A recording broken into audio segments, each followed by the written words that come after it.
Welcome back, guys, and today we're talking about two entry-level Canon cameras, one that's been around for a while and one that's brand new. We've got the M50 and of course the all-new SL3. We're going to break them down, we're going to compare them and see if one of these guys might be good for you. Let's get going.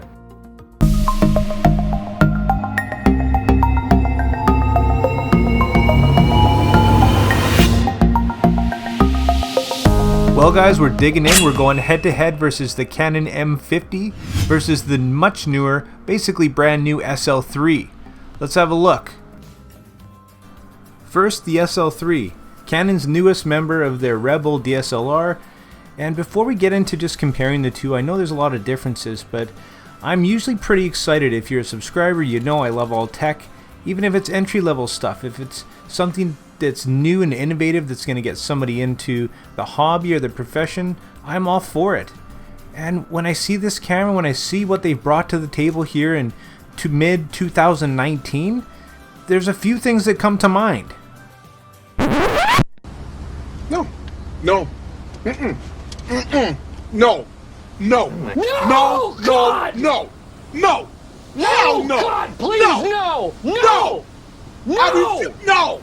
No. No! So obviously I'm not a fan of this camera. I don't get it. It makes no sense. This camera makes no sense, and the only thing honestly that's worse than this camera in this day and age is this trailer that they brought out to promote it. I don't get it. So let's actually look deeper and compare these two to find out what the difference is between something brand new and something older. So like I said, and as you probably already know, the SL3 was just announced on April 10th, while the M50 was announced last February. The M50 is a mirrorless camera and the SL3 is a DSLR. Mirrorless cameras typically have the advantage of being a bit smaller and more compact, but in this case it's pretty close. The M50 does win though in this department, especially when you consider lenses. Next, looking at build, the advantage definitely goes to the M50, although there is something to say for that nice Canon SLR feel in the hand.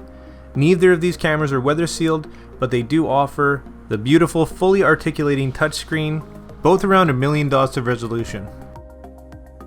Another one in the bag for the M50. With the new M50 came the introduction of the new Digic 8 processor. And time allows us brand new, more exciting technology, so when they brought the SL3 out, Canon opted to use the same Digic 8 processor used in the M50. For this I shake my head. In a very competitive space right now, Canon cannot afford to keep under-impressing their consumers. And to make it worse for the SL3, here's some stats showing the autofocus points, for example, which is just insane difference. We've got double the shooting speed on the M50. 5 frames per second is not acceptable. Not here, and definitely not on the EOS R. Now when it comes to battery life, the SL3 does shine in comparison, but this is to be expected from mirrorless cameras. Here's some common features that they both have that you'd expect in today's cameras. And one important thing to note is the lenses available, which in this case the SLR is the clear winner. But all things considered, the M50 is the clear winner when it comes to performance, from autofocus capabilities to the convenience of the EVF and shooting speed. It's a no-brainer. And finally, where value is concerned, I think you know where I'm going with this. Here's the SL3, it's been out for 2 days and it seems to be on sale for some reason. Around $550. Comparing that to the about year-old M50 on sale for $600 with a lens, or just a little bit cheaper without, I'll let you do the math. So wrapping up, guys, I think the SL3 is what a lot of people were asking for a few years ago. I think they're just maybe too late.